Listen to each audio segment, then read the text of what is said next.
কাঁকড়া বাঁচতে বাঁচতে কত মশার কামড় দিলাম। আজকে অনেক ছোটো কাঁকড়া আমি বেছে ফেলেছি।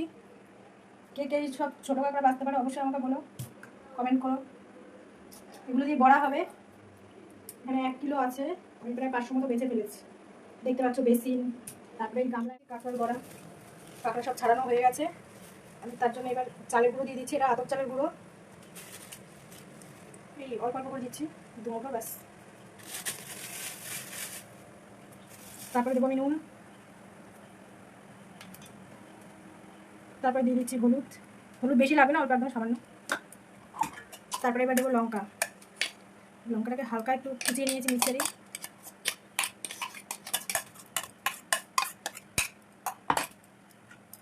এটাকে মিক্স করে নেবো।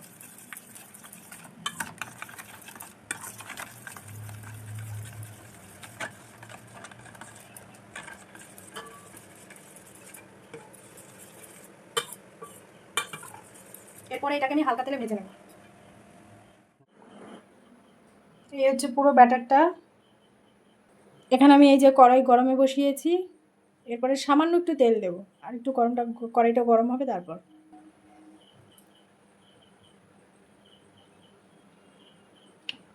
ব্যাস।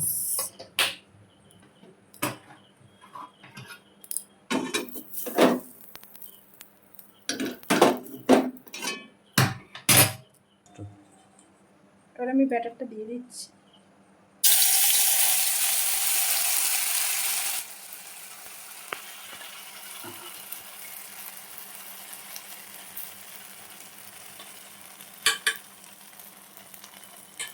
একদম অল্প আছে, আস্তে আস্তে হবে বড়াটা। চলো, এটা ঢেকে দিয়েছিলাম, এখন উল্টে নিই। দেখে কি হলো। বাহ, এবার উল্টে দিই একটু। বাস। আমি এবার 2 পাশ উল্টে পাল্টে এরকম ভেজে নিয়েছি। দেখেছো, এই পাশটাও দেখো কত সুন্দর। এবার এটাকে আমি তুলে নেব। বাস। এবার আমি সেকেন্ডটা দিয়ে দিচ্ছি।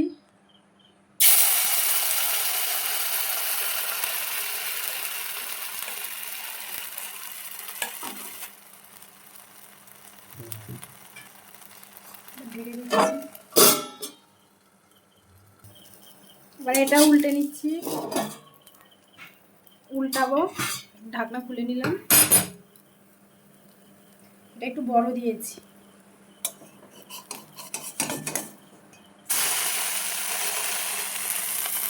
কাঁকড়ার বড়া করার সময় অবশ্যই চালের গুঁড়ো দিতে হবে, নাহলে কিন্তু সব বড়া এরকম ছড়িয়ে ছিটিয়ে যায়, হয় না। আজকে মায়ের থেকে টিপসটা নিলাম। এবার ঘুরে ফিরে দেখাচ্ছি এই পাশ। দুপাশই খুব সুন্দরভাবে হয়ে গেছে। এই সেকেন্ডটা দুটো।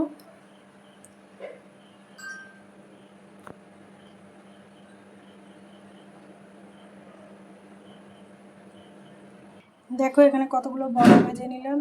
1 2 3 4, মানে টোটাল 7-8টা বড়া আছে এখানে। আর গুনলাম না, এখন অনেক রাত হয়ে গেছে, এখন খাবো।